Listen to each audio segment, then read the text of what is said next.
ഇന്ന് കാഞ്ഞിരപ്പുഴ ചിറക്കൽപ്പടി റോഡിൻ്റെ ഉദ്ഘാടനം ബഹുമാനപ്പെട്ട കേരള പൊതുമരാമത്ത് വകുപ്പ് മന്ത്രി അഡ്വക്കേറ്റ് PM മുഹമ്മദ് റിയാസ് നിർവഹിച്ചു കഴിഞ്ഞു.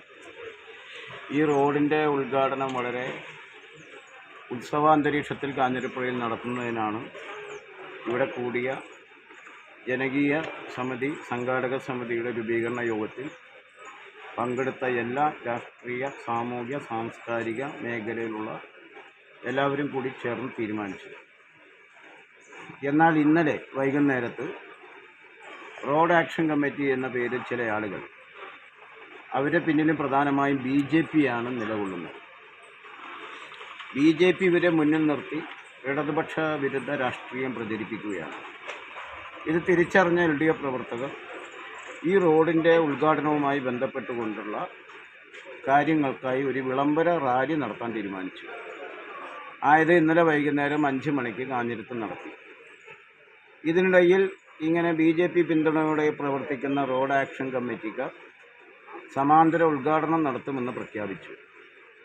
സമാന്തര ഉദ്ഘാടനം നടത്തിയാൽ അത് തടയുമെന്ന് ഇടതുപക്ഷ ജനാധിപത്യ മുന്നണിയുടെ പ്രവർത്തകരും പ്രഖ്യാപിച്ചു. റോഡ് ആക്ഷൻ കമ്മിറ്റിക്ക് അവിടെ ഉദ്ഘാടനം നടത്താൻ പോയിട്ട് 4 ആളെ കൂട്ടി ഒരു മുദ്രാവാക്യം വിളിക്കുന്നതിന് പോലും കഴിഞ്ഞില്ല എന്നതാണ് യാഥാർത്ഥ്യം. അവർ 2-3 പേരാദ്യം ഇങ്ങനെ വന്ന് വട്ടം ചുറ്റി എന്തൊക്കെ കയ്യിൽ പിടിച്ച് നടന്നിരുന്നു. ഇവരെ കണ്ടപ്പോൾ ഇടതുപക്ഷ ജനാധിപത്യ മുന്നണിയിൽ നിങ്ങൾ ഉദ്ഘാടനം നടത്തുന്നുണ്ടോ, ഉണ്ടെങ്കിൽ നടത്ത് എന്നൊക്കെ പരസ്പരം പോർവിളികളായി. അങ്ങനെ പോർവിളികളായ സമയത്ത് അതിലുള്ള ഒരുത്തൻ ഇടതുപക്ഷ ജനാധിപത്യ മുന്നണിയുടെ പ്രവർത്തകർ നേരെ തട്ടിക്കയറിയ സമയത്ത് അതിനെ ചോദ്യം ചെയ്ത് മുന്നണിയുടെ പ്രവർത്തകർ അങ്ങോട്ടും കയറി. അതൊരു സംഘടനത്തിൻ്റെ വക്കിലെത്തിയപ്പോൾ പോലീസ് ഇടപെട്ടത് ഇടതുപക്ഷ ജനാധിപത്യ മുന്നണിയുടെ പ്രവർത്തകനായ റിയാസിൻ്റെ ടീഷർട്ട് കീറി. അതോടൊപ്പം ഈ പിടിവലിയുടെ ഇടയിൽപ്പെട്ട് മണ്ണാർക്കാട് പോലീസിൻ്റെ ഒരു പോലീസുകാരൻ്റെ 2 ബട്ടണും പോയി. ഇതിനുശേഷം പോലീസ് എല്ലാവരും ശാന്തരാക്കി 7 മണിയോടുകൂടി എല്ലാവരും പിരിഞ്ഞുപോയി. അതിനുശേഷം ഇടതുപക്ഷ ജനാധിപത്യ മുന്നണിയുടെ നേതൃത്വത്തിൽ കാഞ്ഞിരത്തെ രാഷ്ട്രീയ വിശദീകരണ പൊതുയോഗവും നടത്തി. ഇതോടുകൂടി അവസാനിച്ചു.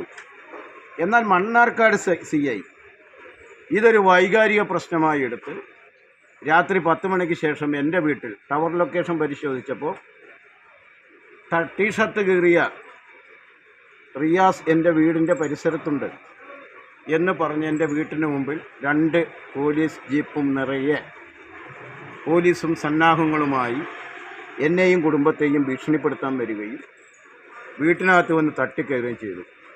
നമ്മുടെ നാട്ടിലൊരു നിയമവ്യവസ്ഥയുണ്ട്. ഈ നിയമവ്യവസ്ഥയെ പാലിക്കേണ്ടയാളാണ് മണ്ണാർക്കാട് സർക്കിൾ ഇൻസ്പെക്ടർ. വിവരമില്ലായ്മ ഒരു അലങ്കാരമായി കൊണ്ടു നടക്കാനാണ് ഭാവമെങ്കിൽ അദ്ദേഹത്തിന് അത് കൊണ്ടു നടക്കാം. അത് പോലീസ് സേനയുടെ ശമ്പളം പറ്റിക്കൊണ്ട് ആ പണിയെടുക്കാൻ പറ്റില്ല. വീട്ടിലെ പറമ്പിലെ പണിയെടുത്തുകൊണ്ട് ഈ അദ്ദേഹത്തിന് ഇഷ്ടമുള്ള പോലെ നടക്കാം. സർക്കാരിൻ്റെ ശമ്പളം വാങ്ങുന്ന ഉദ്യോഗസ്ഥൻ നിയമപരമായിട്ട് പ്രവർത്തിക്കാവൂ. എൻ്റെ വീട്ടിൽ രാത്രി 10 മണിക്ക് കയറി വരാൻ മണ്ണാർക്കാട് CIക്ക് നിലവിലുള്ള നിയമപ്രകാരം അധികാരമില്ല. ഞാനൊരു ക്രിമിനൽ കേസിലും പ്രതിയല്ല. ഏതെങ്കിലും തരത്തിൽ പിടികുട്ടാപ്പുള്ളിയായിട്ട് എന്നെ പ്രഖ്യാപിച്ചിട്ടില്ല. ഏതെങ്കിലും ഗുരുതര കേസിൽ അകപ്പെട്ട ഒരു പ്രതിക്ക് സംരക്ഷണ കവചം ഞാൻ ഒരുക്കിയിട്ടില്ല.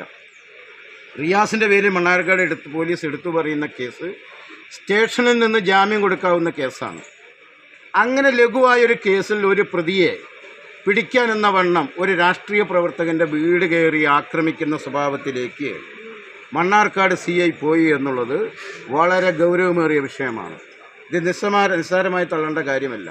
CIയുടെ പണി നിയമത്തെ സംരക്ഷിക്കലാണ്.